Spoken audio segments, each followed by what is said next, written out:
She's very afraid of people, even us. We've had her for 8 months now. If she's in the house, if you stand up and walk around, she runs away from you. We can't do anything with her because she doesn't want to come near us. We got her from our shelter, and they don't know anything. They just found her on the street. They did say that it took their police a long time to catch her. She was a stray. She was a runner. She can escape from everything. She's like a bucking bronco. Yeah. No, yeah, she bucks and she moves and she runs around. Yeah. Got it. Come. Good girl. Good. So that was actually pretty good. Good job. Good girl. She already panicked at home. She did, so yeah. So right now she's probably trying to figure out like how to go about this, which is nice because that's exactly what we want. Now the problem is we're gonna talk about different leashes because with the Hunter, see how she's already pacing around? So even though it's not as intense as I was expecting, I want her to be able to really follow directions really as quickly and as smooth as possible. And also keeping in mind that right now, she's already in a closed room, everybody's sitting down, there's nothing really moving around.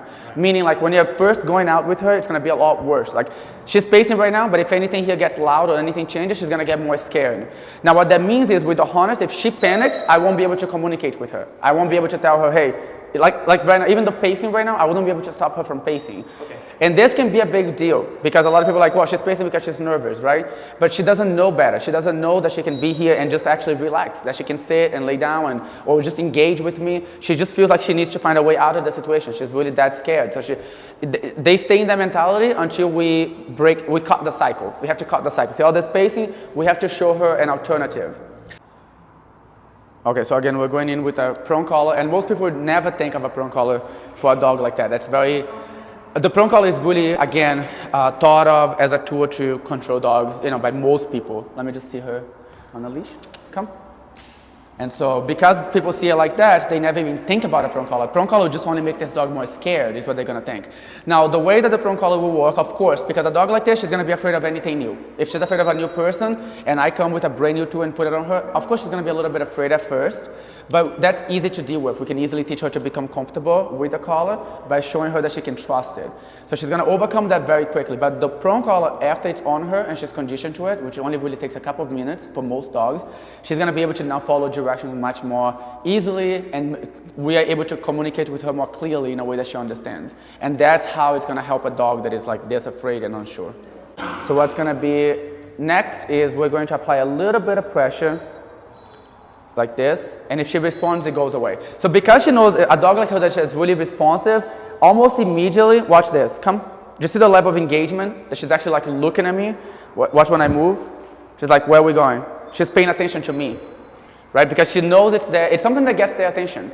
So all that the collar is doing, it gets their attention. So she's no longer leaning against the leash. I can actually remove. I already knew she was going to do really well. So I don't even need to do anything other than keep leading the way. So we remove everything else. She's already now on just the prong collar and the leash. Now watch what happens when I move. Come. A little bit of pressure. Yes. Like almost nothing. It's basically 2 fingers here, and I do this, and the dog knows I want them to come towards me. Now the rest of the job is just me leading the way. I'm constantly switching directions, so she's learning to always follow me. If I stop doing that and I just stand here, and there's movements and the environment around me is happening, she's going to pay attention to them, and she's going to become scared of everything that is happening around us. But if I keep her mind busy on me, then it no longer matters. It doesn't matter if there's cars going by, people running, people coming towards me. It makes it a lot easier. Like I did before, but you're going to see the difference when I have this collar on. Even though I'm out of pressure to teach her to sit on command every single time, watch, come. Sit is very little. So now I can get her to sit 100% of the time by just saying, heel, sit, perfect, good girl. Someone walking, again, you can walk away from them, you can walk towards them. It shouldn't really matter as long as they're leading the way. You're showing her that she can be very neutral around someone walking by. Come, yes. This is how you're gonna keep getting her better. I'm gonna have you guys walk halfway towards me. Keep coming. And then you stop right there. So now, every time this happens, by the way, if she's getting scared, you move with her. You show her that she has a way out. And when you're going to bring her towards new people, you literally bring her to them. It's like right now, see how she's unsure? Watch this. So that's gonna be crucial. We're gonna go start over. That's why this is so crucial, because that's why it gets scary for her. But we're gonna go back and we're going to show her she can pass right here. Perfect. And then sit. Yes, good girl. And of course she's very afraid, but she's willing to follow directions. So just the same way that she learned that was not gonna hurt her, she's learning the same thing. So you do a little bit here, a few seconds, and then walk away. Then the rest is gonna be repetition. Watch how she's gonna get more comfortable very fast as she realizes that this here is not a big deal. Come, perfect, yes, come. Perfect. So just again, let her hang out for a few seconds. Okay, come, perfect. Good girl, good job. Let's go. Yes, come. So again, see how she's trying to hide like this? Don't let her. Just always encouraging her to be there on her own. Like the more she's there on her own like this, the more she's learning. There's nothing keeping her safe, but there's also nothing hurting her. She hangs there for a little bit. All right, let's go. Good job. That's just so that she's feeling like, you see, she's actually already following, so we don't want to apply pressure. She is just learning that she can just follow. This is very good. Stop. And then ask her to say it again. That was good? Perfect. Now reorder her. Pat her.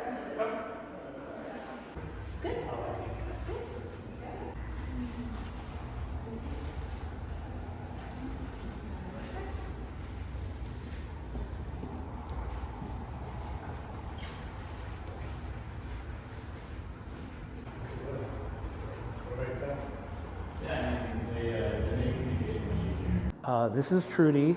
We've had her for about 8 months. We don't know her background. She came from a shelter, and she's terrified of people. And even after 8 months with us, she's still very afraid of us. I got a lot of on-hands experience here, and I think a lot of tools I'll be able to use to help her get used to being around us, and also maybe hopefully be able to take her on walks even. And I think it was a good experience. I learned a lot. She doesn't let any people come near her. Like, she does come in the house, but if you get up to go to the bathroom or something, she runs away and she scatters and evades everything. She spends most of her time in the backyard, and if you go out in the backyard, she runs to the furthest corner. She does come in to sleep. She does come in to sleep inside the house, but she sleeps in a corner, and if you approach her, she gets a little nervous. She just does everything she can to stay away from people. On the leash, she's a bucking bronco. You put her on the leash and she jumps around and bucks around and goes crazy. It seems like we can use a new collar that can help her. She's been great here. She's been walking around, no problem. She's been coming near people and walking past people, and it's been fine. We've been passive about everything at home. We just were hoping that she would come around and she would just get used to us. And you know, after a certain amount of time, that she would just become comfortable in her new home, but she just hasn't. So this is our first step to getting to a situation where we're going to actually work with her more often.